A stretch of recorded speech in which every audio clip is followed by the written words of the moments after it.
Olá, sejamos todos bem-vindos ao canal do YouTube do Centro Espírita Capitão Vendramini, localizado na cidade de Três Corações, Minas Gerais. Lembrando sempre que o nosso centro tem reuniões públicas todos os domingos às 19 horas até às 20 horas e passes individuais ao final das palestras. E todas as terças-feiras, como hoje, às 19 horas, vai ao ar no nosso canal do YouTube o Evangelho no Lar. Uma leitura edificante, um tema edificante para nos acalentar, nos instruir e assim ter uma vida mais reta, mais cristã. Vamos então iniciar o nosso Evangelho online, com uma oração, cerrando os nossos olhos, elevando nossos pensamentos, os nossos sentimentos em prece. Deus Pai de infinito amor e misericórdia, que o Senhor possa nos permitir estarmos aqui reunidos nesse momento online, e mesmo online que possamos estar centralizando nossos pensamentos e tudo aquilo que for dito a gente possa aprender e possa transformar em boas ações. Dai-nos então a permissão de iniciar nosso Evangelho online. Bom, tema dessa noite: há muitas moradas na casa de meu Pai. É um tema que se encontra no 3º capítulo do Evangelho segundo o Espiritismo. Nesse capítulo 3 nós temos vários temas. Quais são eles? Diferentes estados da alma e da erraticidade, diferentes categorias de mundo habitados, destinação na terra, causa das misérias humanas e as instruções dos espíritos, mundos inferiores e mundos superiores, mundos de expiação e provas, mundos regeneradores, progressão dos mundos. Esse 3º capítulo do Evangelho no Espiritismo, ele começa com os versículos 1 e 3 do capítulo 14 de João Evangelista, que vai dizer assim: não se turbe o vosso coração. Credes em Deus, crede também em mim. Há muitas moradas na casa de meu Pai. Se assim não fosse, já eu vô-lo teria dito, pois me vou para vos preparar o lugar. Depois que me tenha ido e que vos houver preparado o lugar, voltarei e vos retirarei para mim, a fim de que onde eu estiver, também vós aí estejais. Então começa com esse versículo, esses versículos de 1 a 3 do capítulo 14 de João Evangelista, Nós preparamos aqui um resumo desse capítulo 3, porque ele é muito longo, não dá para fazer rapidamente, mas quem sentir necessidade, depois estude, depois leia todo esse capítulo 3 do Evangelho segundo o Espiritismo. Então vamos lá. O que o Allan Kardec explica dentro desse 3º capítulo? A casa do Pai é o universo.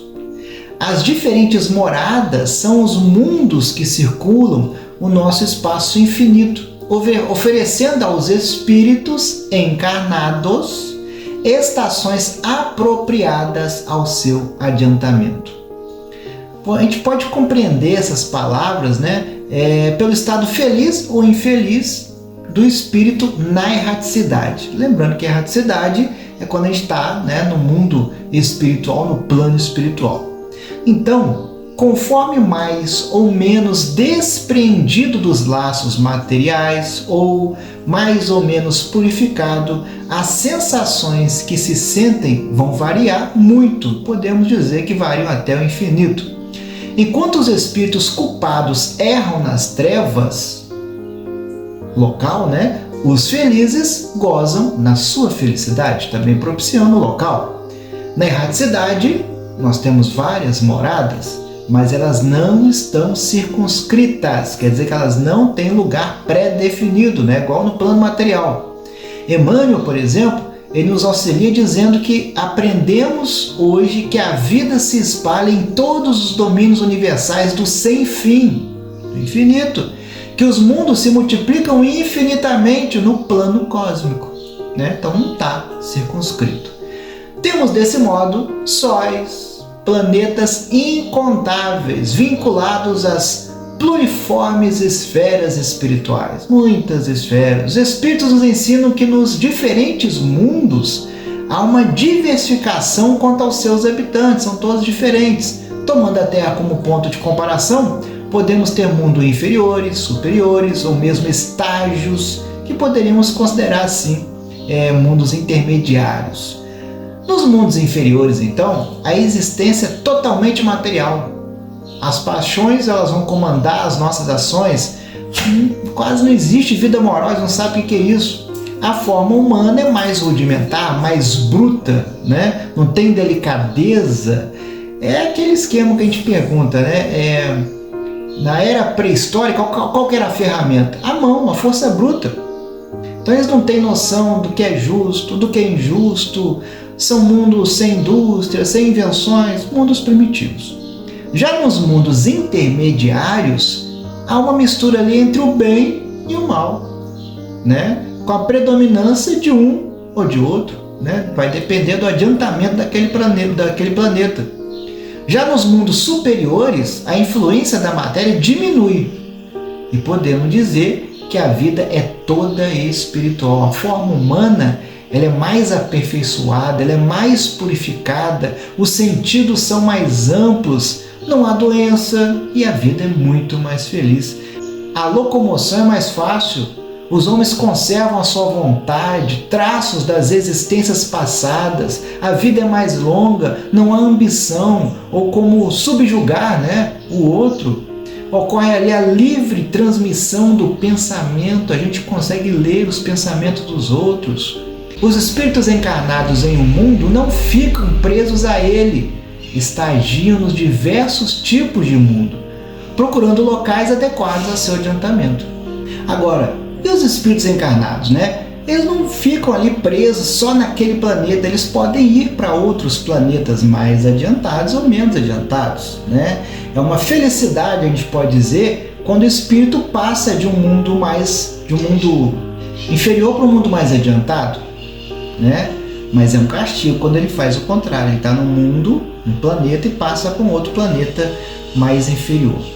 Vamos falar agora sobre as diversas categorias dos mundos habitados. Então esses mundos habitados podem ser divididos com base nos seus aspectos mais destacados, se bem que essa classificação é mais relativa do que absoluta, ou seja, é suficiente para nós entendermos, só que é muito mais complicado do que isso. O mundo superior ou o mundo inferior em relação aos outros mundos mais ou menos adiantados, que a gente pode dizer. Bom, mundos primitivos, destinados às primeiras encarnações da humanidade. Lá os instintos prevalecem, o objetivo principal é a sobrevivência e a satisfação das necessidades materiais. A razão começa a se desenvolver, então eles não têm muita razão. Mundos de provas e expiações. A Terra é um exemplo desse mundo, né? No Evangelho segundo o Espiritismo, Santo Agostinho analisa suas características quanto à inteligência, qualidades inatas e vícios. Olha o que ele vai dizer. A inteligência, que tem certo grau de desenvolvimento, mostra que a Terra não é mais um mundo primitivo. As qualidades inatas mostram que certos progressos já foram atingidos, mas os vícios que ainda atraem seus habitantes nos mostram uma grande imperfeição moral. Por isso, as dificuldades que seus habitantes enfrentam espiam seus erros nas misérias e dificuldades da vida a serem assim merecedores de viver num mundo mais feliz. Mas nem todos os habitantes estão no mesmo grau de adiantamento. Alguns são apenas saídos da infância, são aqueles que chamamos de selvagens, que estão aqui para se desenvolver e educar ao entrar em contato com espíritos mais evoluídos. Alguns vão pertencer a raças mais selvagens, formadas ali por espíritos já em progresso. Outros vieram de outros mundos, de onde foram excluídos devido à sua teimosia em fazer o mal e perturbar os bons, como os exilados de capela. E como trazem a inteligência mais desenvolvida e alguns conhecimentos, ou seja, tem inteligência, mas não tem moral, né? O seu contato ali com espíritos mais atrasados vai promover, vai tentar promover o progresso desses aí. Outra coisa que diz Santo Agostinho: é por isso que os punidos se encontram entre as raças mais inteligentes, pois são estas também que sofrem mais amargamente as misérias da vida, por possuírem mais sensibilidade e serem atingidas pelos atritos do que as raças primitivas, cujo senso moral é mais obtuso. Então a característica comum dos mundos expiatórios é servir de exílio a espíritos rebeldes ali à lei de Deus. Agora vamos falar de mundos regeneradores. eles servem de transição entre os mundos em expiação e os mundos felizes. Os homens ali ainda mais sujeitos às leis que regem a matéria, mas não há entre seus habitantes, o orgulho, a inveja, o ódio, pelo menos isso, A perfeita justiça, ela rege as relações sociais e a palavra amor está inscrita em todas as fontes. Ainda não existe a perfeita felicidade, os homens ainda são carnais e têm provas a sofrer, mas comparado à terra é um mundo muito mais feliz. Mas o homem ainda é falível e o espírito do mal não está totalmente erradicado. O homem deve avançar, pois não avançar é recuar, e o homem pode retornar a mundos de expiação, onde duras provas o aguardarão, como a gente já comentou, que a gente pode transitar entre os mundos em cada encarnação. Agora, e os mundos felizes? Nesses mundos, a matéria é menos densa. O espírito é mais livre, com percepções que desconhecemos. As relações entre os povos é sempre amigável. O bem supera o mal e são unidos pelo amor. Então, a quantidade de pessoas, de espíritos no bem é muito maior. As plantas e animais são mais perfeitas e mais adiantadas que na Terra. A forma corpórea aí é sempre a humana, mais embasada, aperfeiçoada e, sobretudo, purificada, isenta de cuidados e angústias. A vida é proporcionalmente muito mais longa do que na Terra. A morte, de modo algum, acarreta os horrores da decomposição. Longe de causar pavor, é considerada uma transformação feliz. Por isso que lá não existe dúvida sobre o porvir. Só a superioridade moral e intelectual estabelece diferença entre as condições e dá a supremacia. A autoridade merece o respeito de todos, porque somente ao mérito é conferida e se exerce sempre com a justiça um laço de amor e fraternidade. Prende uns aos outros, todos os homens, ajudando os mais fortes e aos mais fracos. E os mundos celestes, também chamados de mundos divinos, morada dos espíritos puros, que chegaram ao grau máximo de evolução. A eterna luz, a eterna beleza e a eterna serenidade da alma proporcionam uma alegria eterna, livre de ser perturbada pelas angústias da vida moral ou pelo contato dos maus que lá não tem acesso. E isso o espírito humano ele tem muita dificuldade de entender, como é algo longe da nossa realidade. Progresso dos mundos. O progresso é uma das leis da natureza. A própria destruição, que parece o fim das coisas, é um meio de chegar pela transformação a um estado mais perfeito. Todos têm direitos a prosperar. Enquanto os seres vivos progridem moralmente, os mundos que eles habitam progridem materialmente.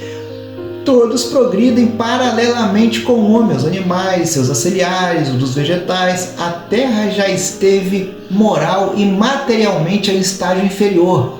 Ela chegou a um dos seus períodos de transformação e passará de um mundo de provas e expiações para um mundo de regeneração. Então os homens serão mais felizes, pois a lei de Deus vai reinar. E esse é o resumo, Então já ficou um pouco longo, mas quem sentir necessidade de ler todo o capítulo 3 e estudar é muito bom. Bom, agradecemos a você que esteve aqui ao vivo conosco e você também que viu depois. Vamos então finalizar agradecendo a Deus Todo-Poderoso por mais essa oportunidade, por mais esse evangelho no lar, esse evangelho online que nós levamos a todos aqueles que assistem. Que Deus abençoe hoje e sempre, que assim seja.